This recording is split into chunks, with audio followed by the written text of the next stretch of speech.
an entrance right there. As I was saying, we're here today to tell you about some ways that throughout this week that we're going to celebrate our friend and competitor and champion, Cale Yarborough. I think all of you know, but I'm going to just go through some of the things that Cale was a 5-time Southern 500 champion.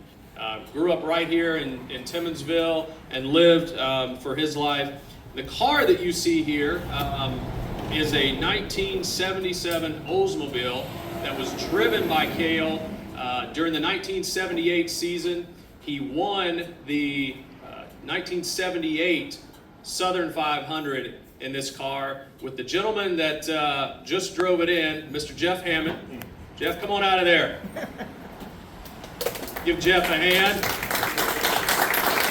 Jeff was the crew member on this car back in 1978 and went on to later become a 2-time NASCAR Cup Series champion crew chief.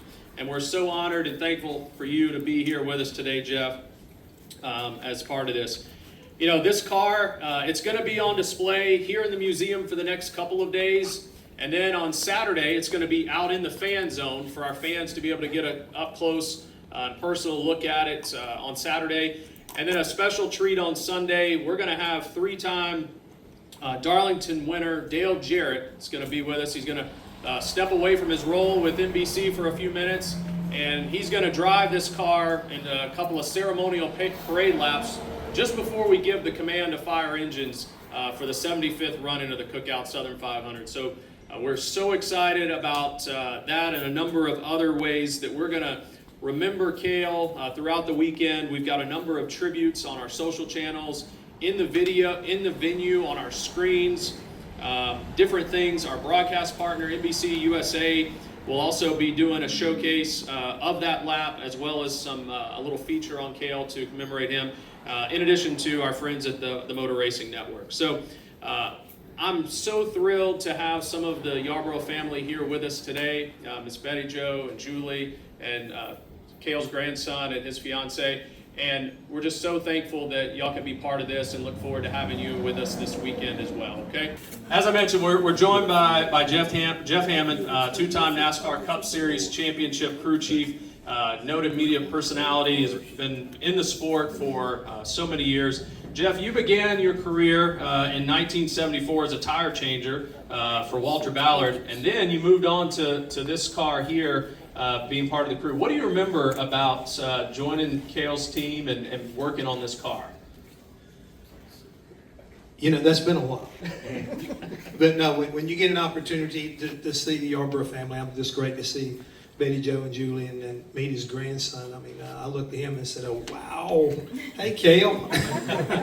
No, it's an honor to be here. But to join Junior Johnson and Associates with the legendary Cale Yarborough behind the wheel was a dream come true.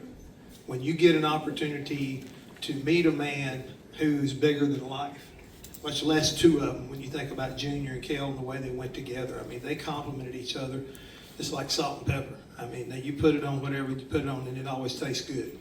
But it was an opportunity to get a lifetime of experience as far as racing is concerned. But both these gentlemen shared with me the opportunity to learn about life.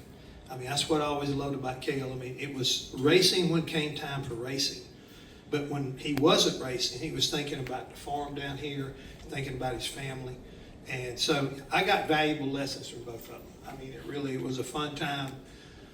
But racing was, you know, getting ready to be fast-paced. But to hang out with guys like that, you know, the long hours, they didn't seem that bad.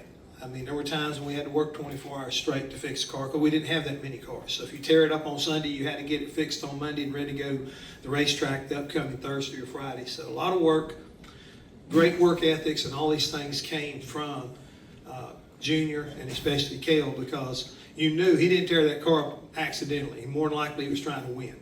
And so it made it easier to go back and put the extra hours in because you know what was going to happen next Sunday. We're going to be right back in the same position. We're going to qualify well, and we're going to be up there hunting for a win. And more importantly, you know, I was fortunate enough to be around him when he was winning championships there with Junior. So I had a little bit of the 76 championship, then 77, and again in 78. So it was just a great time, and I cherish it so much because, again, the life lessons that I learned, I've carried them throughout my entire life. Well, we hear a lot of the drivers talk about what it means to win at Darlington and how special it is. From a crew member perspective in 1978 and then later as a crew chief and coming back here and winning, what does that mean to you to be able to go to victory lane here at Darlington Raceway so many times? Every win is special, but there's some that you feel like are easier to achieve. I mean, places like Wilkesboro, we were good there, we won there. Bristol, we were good there, we won there. But when you come to Darlington, Darlington has a unique characteristic, and you hear so much about it. This racetrack has a personality all its own. And the thing is, what we thought we were good on Saturday afternoon before we used to do the deal where you shut down and go take a Sunday off and then come back and race on Monday. I mean, this place right here would go from being okay to just plumb down outright nasty. And you couldn't get grip, that's where people like Cale Yarborough, they knew the personality changes. They understood what they had to change in their driving style to be able to attack this racetrack. Because you hear it so many times. Every driver that's ever won here, you've got to race the racetrack. You've got to respect the racetrack. This has never changed. Since the very beginning of this racetrack in the first race they ran, this has always been a characteristic, and it's always been so much more gratifying when you beat the racetrack and you beat the competitors that you go up against each and every Sunday or Saturday whenever they run the race. Monday, it don't matter. You feel like you climbed Mount Everest. And this is what Darlington has always represented. It's not just your average racetrack. It's not just an old racetrack on the circuit. This is something that every race car driver, every crew chief, every crew member, they want to be able to say, we won Darlington. It's something that goes on your resume, and it doesn't go at the bottom of the list, it goes at the top of the list. And having the opportunity to be with Cale when he was running this car, winning races here, did you ever get the sense that it meant a little more to him being a hometown guy, it's hometown track, that winning here, on top of it being a crown jewel event in the Southern 500, did it mean more to him because it was his home? Absolutely. I mean, he and Junior both shared that commonality when it came to Darlington, just like Junior did at North Wilkesboro.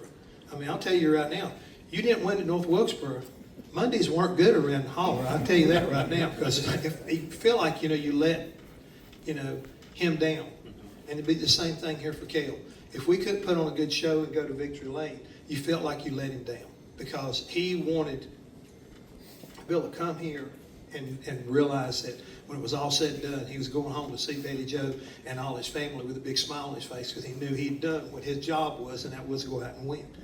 And he always, I think, if he was big on making marks on the calendar, this would have been the one he would have circled right there along Daytona and Charlotte, places like it where he ran well anyway. But there are certain racetracks, and Darlington definitely is the one on his list, I'm sure, that maybe, if he was being honest, was a little ahead of Daytona. Mm-hmm.